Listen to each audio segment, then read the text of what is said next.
Hey, hello everyone, French Vinyl Addict coming out in another video. Once again, this is a vinyl haul, this is a purchase, and I will be showing all the purchases I made last month. But before entering to the nitty-gritty, I would like once again to thank everyone who stopped by my channel. 2 weeks ago, I was hosting the very first live stream ever on my channel. It's been a real pleasure chatting with everyone, and I'm extending the thank to all the people who watched the stream, like replay, like it's pretty amazing. I think almost 800 people watched that replay. So they were catching up. I think the days after it was aired, and I gained like 50 subs in 5 days. So it's pretty amazing. So now I passed the 500 marks. So thank you everyone. Welcome to my channel. And yeah, without further ado, the purchases I made in March. This video could have the support your local dealer label if one existed. Maybe an ID. Maybe we should ask Steve from All Over the Stage to do the design, and then we will be like wearing the T-shirt. Since I was just kidding. All the purchases I made at brick and mortgage store, so local store in Montreal and in Vermont. And the first one I'm going to mention, the first store where I found records. This is a very cool place in Vermont, so not very far from where I live. Not in Burlington, a small city. I think like 20 miles from Burlington away, called Montpelier. And quick shout out to the store. This is Buch, Spieler Records. Very cool guy, neat. He's the owner and manager of the store, neat. Buchspieler means book reading. He was born in America. I think his parents or grandparents, they moved from Germany to the US, sorry. And yeah, he just kept the name and the spirit of the Germany. I think he was once or twice in Germany, and a really nice guy. And talking about store that serves the local community is a perfect example. He has pretty much everything in the store, ranging from from jazz, electro, funk, hip hop, rock, punk, both new and used vinyl. So I will just put a link in the description. So this is Buchspieler Records, and the first record I found, this is that one. This is a Mandrake Memorial. This is a classic late 60s psychedelic album from the US, from the West Coast. It's not a bad album, though the harpsichord sound can be cheesy some way. Uh, yeah, very priced, iconic poppy label. It's not a superb album. It's pleasant. And it's in contrast with that voice of that singer, which is very smooth. Yeah, I think they put too much on that organ harpsichord sound. The next one is another psychedelic album from the Ser era, though no harp, no organ, no harpsichord on that one. This is this one. This is Day of Phoenix. This is an obscure band from Denmark, early 70s. They had connection with another band from Denmark. That one.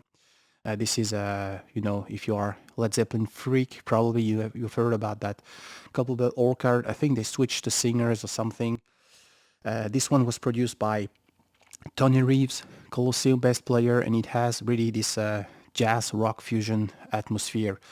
Interesting, both krautrock and West Coast psychedelic elements on that one. This is a re-release. This is not an OG press, obviously, on vinylism. Never heard of that. Vinylism. That's the label. So it's has been re-released a couple of years ago and sounds really good.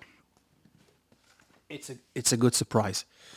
Next one is a blind purchase. Neat told me, yeah, we were talking about a lot of different stuff, and yeah, good surprise. This is a German band, late 70s, one of the early new wave stuff.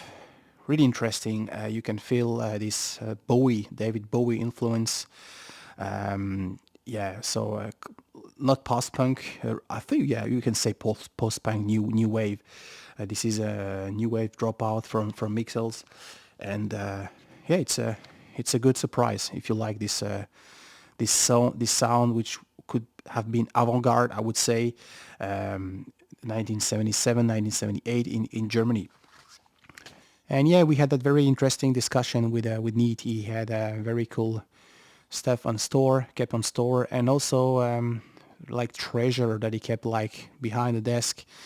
And yeah, he went back with some of the really cool rarities copies he has. For instance, a OJ copy of Karen Dalton's album, if that rings a bell. Really cool, very priced, but this is not something you can find for $50 or $100. So I just didn't bring back home. But he had also two copies of an artist that I'm always happy to find, since it's very hard. If you follow my channel, you know how much I appreciate that artist. And the one I'm talking about is Mr. Gene Clark. Not only he had in store a copy of that one, the Roadmaster album, but also another Gene Clark. So really happy. OJ Press, that one, the White Light, released on the A&M label, iconic label, as you can see. I simply love everything Gene Clark did when he left the Byrds. The project solo he had with the Gosling brothers, Ecos. I was after that album for years, and with banjo player Doug Dillard, incredible albums they made together. The Roadmaster has only been released in the Netherlands, so this has this typical silver A&M label, and yeah, it's pretty amazing. On that White Light, it has that Byrds, since Roger McGuinn helped Gene Clark played on a couple of tracks, so you find the spirit of the Byrds once again. It's pretty bizarre, that feeling, like seven years after, and yeah, I'm really happy I could find. They were very priced, so thank you Neat about that. So you have to talk about you have to talk to your dealer. Sometimes you made some great discoveries. Next one, there's a store called Le Gramophone, and it's located in the city of Granby, so not very far from Montreal, if you drive like 45 minutes east. And a lady, she owns the store, she manages the store, she has great taste for music in general. She has a great range of electronic, punk, heavy metal, and I found some really cool stuff there as well. Starting with that one. This is a project. This is Babatunde Olatunji. He was a very famous African drummer musician. I think he did the promotion of African culture when he was a student in Africa. And with a little help of Manu Dibango, who wrote a couple of tracks on that one, he made that jazz funk with a lot of Afrobeat, obviously, elements on that one, called Soul Makusa, and real pleasant. And the reason it's not a blind purchase. The reason, if you follow Michael 45 weekly streams on Wednesday, Thomas Busk, another guy from Denmark, he has that great collection. And every week it's dedicated to a certain artist or a certain genre. And they were having, I think 4-5 weeks ago, a stream dedicated to Fela Kuti. And you could find all this amazing Afrobeat sounds, influence. And I was just keen to explore a bit more what these records could offer. And you can really find a lot of these records very priced here in Montreal. So it's not a curse. It's not something very hard. Sorry to get a hold of. And the next record I found on that store was that one. This is a local band. This is a prog band. I often made mention in my videos the local progressive scene in Quebec, where they were from Quebec City. This band Morse Code. This is the first one. Yeah, this is the first album they made. They named Morse Code interpolation or intermission something, and they changed their style from psychedelic to more prog rock, influenced by bands like Genesis or Yes. I think they went to Wales to record. Now this has been recording in Quebec, and yeah, it's really interesting, addressing topics concern typical of that era. You know, the thing they were talking about after Woodstock, post hippie period, and this is an OJ press. This is released on Capitol. So La Marche des Hommes, Morse code. Now, I last week I think I swing by Montreal. Montreal is a great city, a lot of record store. I recently uploaded the video about my favorite places when it comes to record shopping in that city. If you haven't watched it, you can just watch if you want. And yeah, went to a store I didn't mention.